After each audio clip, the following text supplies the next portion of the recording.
அனைவருக்கும் வணக்கம். ஜெயஸ்ரீ நட்டியாலயா அன்போடு வரவேற்கின்றது. அனைவருக்கும் இனிய தீபாவளி நல்வாழ்த்துக்கள். முன்பாகவே அனைவரும் தீபாவளி நன்னாளில் பாதுகாப்பாக மகிழ்ந்து கொண்டாட வாழ்த்துகின்றோம். இன்றைய பதிவில் திருக்குறளில் ஒரு பார்வை, அதிகாரம் 26, புலால் மறுத்தல், மாமிசம் உண்பதை விலக்குதல்.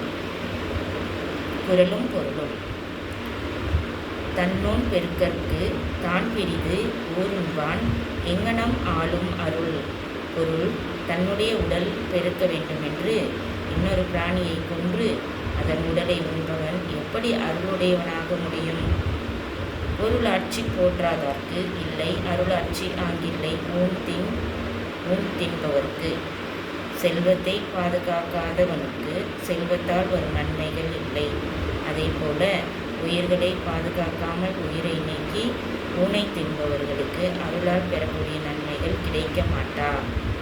படை கொண்டார் நெஞ்சம் போல் நன்றூக்காது ஒன்றர் உடல் சுவை உண்டார் மனம்.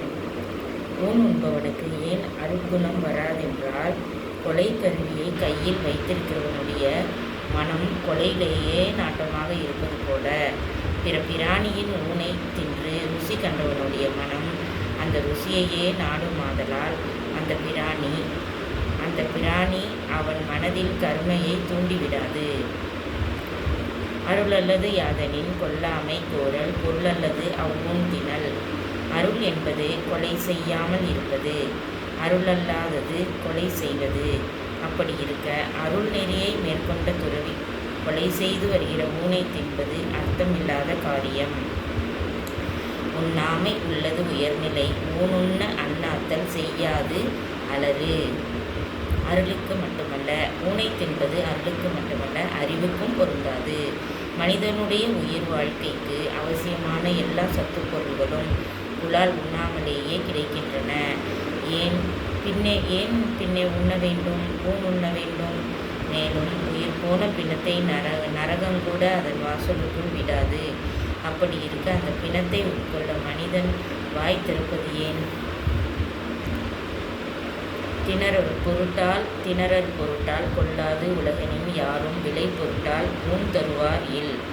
நானா கொள்ளுகிறேன், யாரோ கொன்றதைத்தானே தின்கிறேன் என்றால், உண்பதற்கென்று பிற உயிரை கொள்ளுகிற வழக்கம் உலகத்தில் இல்லையானால் மாமிசத்தை விலைக்கு விற்பவர்களும் இருக்க மாட்டார்கள்.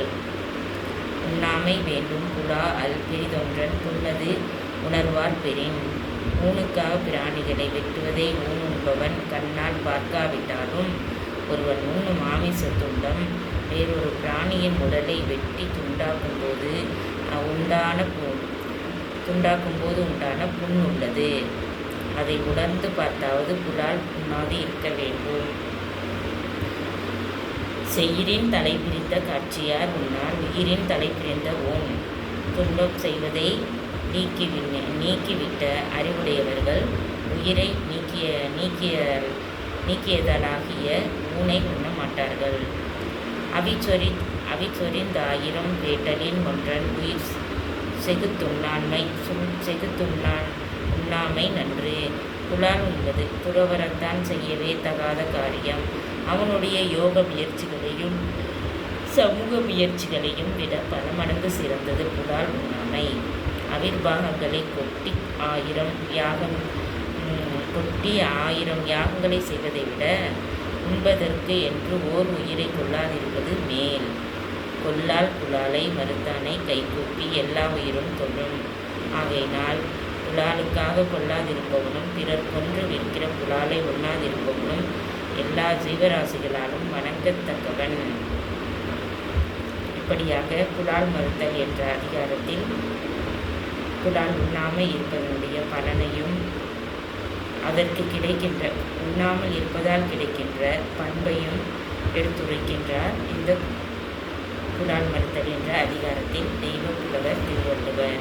குழந்தைகளே, அனைவரும் திருக்குறளை வாழ்வில் உதாரணமாக எடுத்துக்கொண்டு அறநெறி தவறாது வாழ நல்வாழ்த்துக்கள்.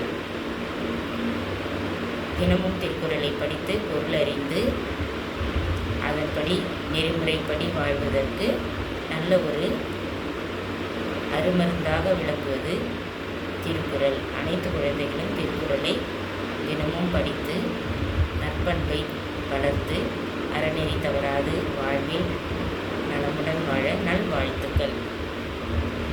வாழ்க வையகம் வாழ்க வளமுடன்